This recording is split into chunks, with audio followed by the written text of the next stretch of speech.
1975 में इस कंपनी की शुरुआत हुई और पावर सेक्टर की ये एक मिनी रत्न सरकारी कंपनी है, लेकिन देश की सबसे बड़ी हाइड्रो पावर कंपनी है एनएचपीसी, जिसके 24 पावर स्टेशन हैं, जिसमें 7 गीगावाट की मौजूदा कैपेसिटी है पावर जनरेशन की और लगभग 5000 मेगावाट के 5 प्रोजेक्ट्स के कंस्ट्रक्शन पर काम चालू है। 8000 मेगावाट से ज्यादा के 14 प्रोजेक्ट्स हैं जो क्लियरेंस स्टेज में हैं इस वक्त, और सोलर और विंड कारोबार में भी कंपनी की जबरदस्त पकड़ है, यानी कि क्लीन पावर की तरफ कंपनी की जबरदस्त ग्रिप है। आइए स्वागत करते हैं कंपनी के चेयरमैन और मैनेजिंग डायरेक्टर अभय कुमार सिंह साहब का। सिंह साहब 1983 में आरईसी दुर्गापुर से सिविल इंजीनियरिंग में ग्रेजुएट हुए हैं। उसके बाद हाइड्रो पावर सेक्टर का उनका 35 साल का लंबा और गहरा अनुभव है। 1985 से ही एनएचपीसी के साथ है, इतनी लंबी पारी वो खेल रहे हैं वहां पर, और एनएचपीसी के कई बड़े प्रोजेक्ट्स जो शुरू है उनमें आपका बड़ा रोल रहा है, बड़ा कंट्रीब्यूशन रहा है, और साथ ही सोलर और विंड पावर में जो एनएचपीसी ने अपने कारोबार की शुरुआत की वो करवाने वाले भी अभय कुमार सिंह साहब है। सिंह साहब बहुत बहुत स्वागत है आपका। धन्यवाद सर, आपने हमारे लिए वक्त निकाला जी बिजनेस से बातचीत करने के लिए। काफी लंबे समय से आपसे मुलाकात का इंतजार था। जी हाँ सर, आज फाइनली आपसे मुलाकात हो रही है। सबसे पहले सर सवाल इसी पर लेना चाहता हूं, जो आजकल सरकारी कंपनियों की तरफ से जबरदस्त डिविडेंड आते दिख रहे हैं। एनएचपीसी भी लगातार बड़ा डिविडेंड देती रही है। पिछले साल आपने 890 करोड़ रुपए के डिविडेंड दिए। इस साल एनएचपीसी का कितना डिविडेंड देने का इरादा है, क्या उम्मीद की जाए, क्योंकि आपकी कंपनी को लेकर, स्टॉक को लेकर डिविडेंड यील्ड बड़ी आकर्षक है, 6% के आसपास की है, तो लोग जानना चाहते हैं एनएचपीसी की इस वक्त डिविडेंड को लेकर क्या पॉलिसी है। अभी हमने एक इंटरिम डिविडेंड दिया है जी, और करीब 1245 करोड़ का, और 1.25 रुपीज़ का दिया है पर शेयर के हिसाब से। पीछे हमने ₹1.18 दिए थे, और चूँकि इंटरिम है, हमारे प्रॉफिट जब आ जाएगी तो और हम डिविडेंड देंगे, तो डेफिनेटली ये ₹1.5 से ऊपर ही होगा इस बार का भी। और कंपनी लगातार अच्छी कार्य कर रही है, कलेक्शंस भी अच्छे हो रहे हैं, नए प्रोजेक्ट्स भी मिल रहे हैं, तो हमारे कोई समस्या नहीं है। बिल्कुल, तो कारोबार बढ़िया है, नए प्रोजेक्ट्स मिल रहे हैं। तो नए प्रोजेक्ट्स जो मिल रहे हैं सिंह साहब, उसके बारे में थोड़ी जानकारी दें। किस तरह के प्रोजेक्ट्स आपने अभी हासिल किए और नए पाइपलाइन में किस तरह के हैं सर? देखिए, जैसा अभी आप चर्चा कर रहे थे, 5 मेजर प्रोजेक्ट में हम काम कर रहे हैं, करीब 5000 मेगावाट पे, और सारे काम फुल स्विंग में चल रहे हैं।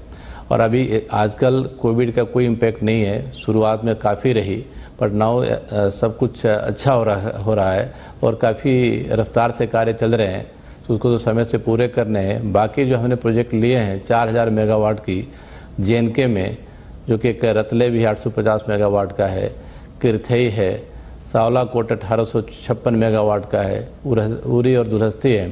तीन के ऊपर में डीपीआर पे काम चल रहे हैं। कुछ पेपर ट्रांसफर्स हम आपस में कर रहे हैं जो जॉइंट वेंचर में काम होने हैं, और उम्मीद करता हूं कि अगले फाइनेंशियल ईयर में कुछ पे फिजिकल वर्क भी हम शुरू करने की स्थिति में हो जाएंगे। तो इस तरह के नए प्रोजेक्ट हमारे जेएनके में हैं।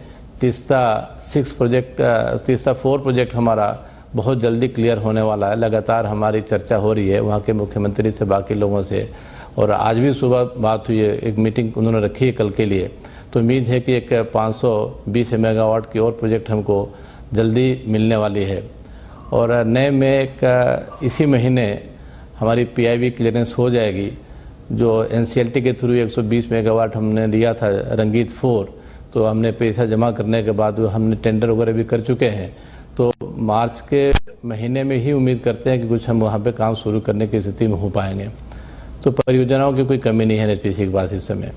ठीक बात है। तो जबरदस्त प्रोजेक्ट्स हैं, पाइपलाइन मजबूत है, और ऐसे में अभी आपने जो 1500 करोड़ रुपए रेज किए, क्या वो कुछ कैपेक्स प्लान, एक्सपांशन प्लान के लिए हैं?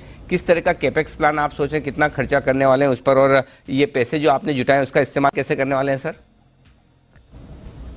हाँ, अभी हमने जो पैसे किए, जो काम चल रहे हैं उनके लिए किए, और जो पाइपलाइन में भी हैं। मेरा इस फाइनेंशियल ईयर का करीब 5400 करोड़ का कैपेक्स था, करीब हम 4000 करोड़ खर्च कर पाएंगे, क्योंकि कोविड ने काफ़ी समय ख़राब किया, जिसकी वजह से हम लोग थोड़ा पीछे रह गए।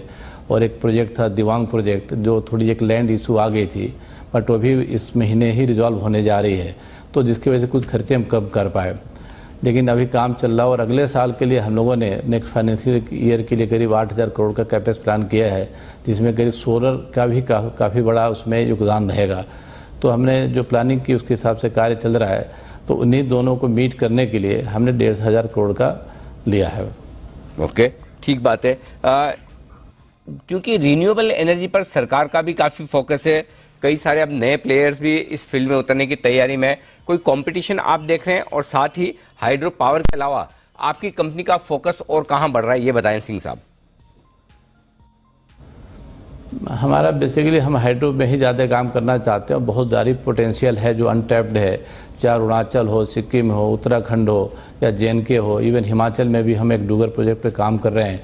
तो प्रोजेक्ट की हमारे पास कमी है और हाइड्रो में हम ज़्यादा चाहेंगे, लेकिन चूंकि रिन्यूअल में सोलर की बात हो रही है, उसमें भी हम लोग करीब 6-7 हज़ार मेगावाट के ऊपर कार्य कर रहे हैं, जो कुछ राजस्थान में है, तेलंगाना, उड़ीसा, उत्तर प्रदेश, तो इन जगहों पे हम काम पे लगे हैं। और इसी महीने हम एक डेवलपर मोड में 105 मेगावाट की 2 परियोजना हैं, 65 मेगावाट 40 मेगावाट की, जो एक यूपी में है, एक उड़ीसा में है, उसको हम ऑर्डर भी प्लेस करने जा रहे हैं। तो सोलर भी हम साथ साथ काम कर रहे हैं। और हम लोग को ये भी प्लानिंग चल रही है कि हम पंप स्टोरेज की तरफ कैसे आगे बढ़ें, उसके ऊपर भी हम लोग, हमारी टीम काम लगी है करने में। और हर तरह का गवर्नमेंट से, मिनिस्ट्री से सपोर्ट हम लोगों के लिए। तो हाइड्रो पे एक अलग तरीके से नई सपोर्ट दिख रही है जो सरकार हम लोग को दे रही है रिन्यूअल के नाम पे। अभी कुल मिलाकर कितनी कैपेसिटी हो गई है कंपनी की आपकी? और सर किस तरह की कैपेसिटी पर काम कर रहे हैं? प्लांट लोड फैक्टर आपका किस तरह का चल रहा है सर?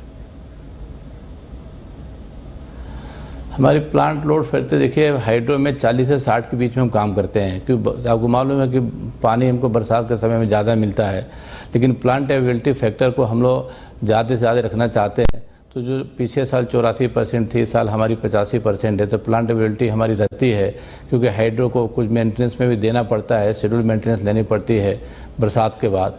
तो प्लांट फैक्टर इस तरह से हमारी काम चल रही है। और जो कैपेसिटी की बात कर रहे हैं, 7,000 मेगावाट ऑलरेडी हम कमीशन कर चुके हैं, जिसमें 24 पावर स्टेशन हैं, 22 हाइड्रो के हैं, 1 सोलर है, कोई विंड है। और इस समय करीब 6 परियोजनाओं पे काम चल रहा है, जिसकी क्षमता 5,000 मेगावाट से ज़्यादा की है।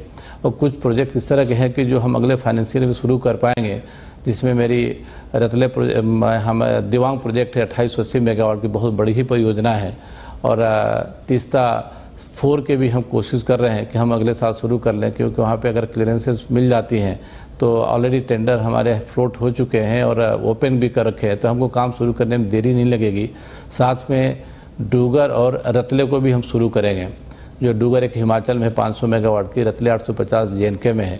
तो हमारे पास परियोजनाओं की कमी नहीं है और हमारे पास बहुत ही कॉम्पिटेंट मैन पावर है, इंजीनियरिंग स्टाफ है। हम कमीशनिंग से लेकर, कंसेप्ट से लेकर कमीशनिंग तक का काम खुद हम लोग करते हैं। तो हमारी क्षमता हाइड्रो के लिए बहुत ही अच्छी है। ठीक बात है। तो ये है आपके लिए पूरा फोकस इस वक्त आता हुआ NHPC की तरफ से। सर बहुत बहुत धन्यवाद आपका, हमारे लिए वक्त निकाला सिंह साहब आपने और अपनी कंपनी की पूरी योजनाओं के बारे में बातचीत की।